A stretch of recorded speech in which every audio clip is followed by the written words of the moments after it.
পরবর্তী আবৃত্তি সুকান্ত ভট্টাচার্যের প্রান্তিক।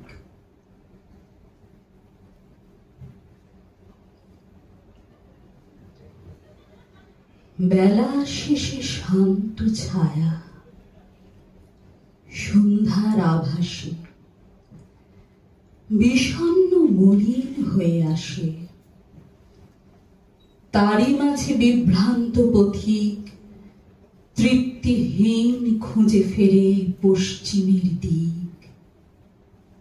পথ প্রান্তে প্রাচীন কদম্ব তরুমূলে ক্ষণতরে স্তব্ধ হয়ে যাত্রা যায় ভুলে। আবার মলিন হাসি হেসে চলে মেরুর দেশে। রজনীর অন্ধকারে একটি মলিন দ্বীপ হাতে কাদের সন্ধানে করে উষ্ণ অশ্রুপাতে। কালের সমাধি তলে স্মৃতিরে সঞ্চয় করে জীবন অঞ্চলে। মাঝে মাঝে চেয়ে রয় ব্যথা ভরা পশ্চিমের দিকে নির্নিমিখে।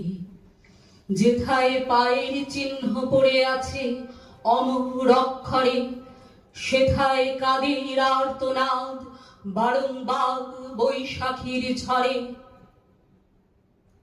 আবার সম্মুখ পানে যাত্রা করে রাত্রির আহ্বানে। ক্ষীণদী পূর্বর আলোতে চিরন্তন পথের সংকেত রেখে যায় প্রভাতের কানে।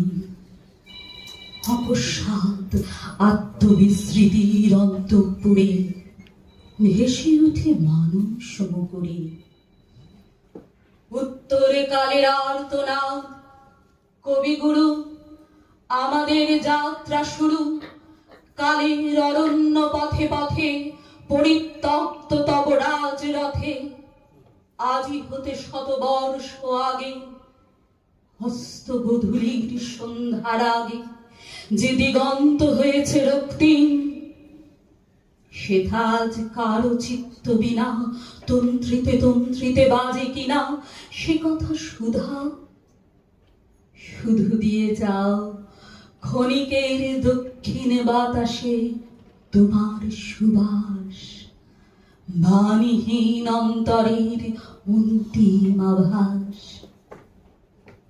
তাই আজ বাধামুক্ত হিয়া অজস্র উপেক্ষা ভরে বিস্তৃতের পশ্চাতে ফেলিয়া ছিন্ন বাধা বলাকার মতো মত্ত অবিরত পশ্চাতের প্রভাতের পুষ্পকুঞ্জ বনে আজ শূন্য মনে। তাই উচ্চকিত পথিকের মন অকারণ উচ্ছ্বলিত চঞ্চল পবনে। অনাগত গগনে গগনে ক্লান্ত আজ প্রভাতের উৎসবের বাঁশি। পুরবাসী নবীন প্রভাতে পুরাতন জয়মাল্য হাতে। অস্তাচলে পথিকের মুখে মূর্ত হাসি।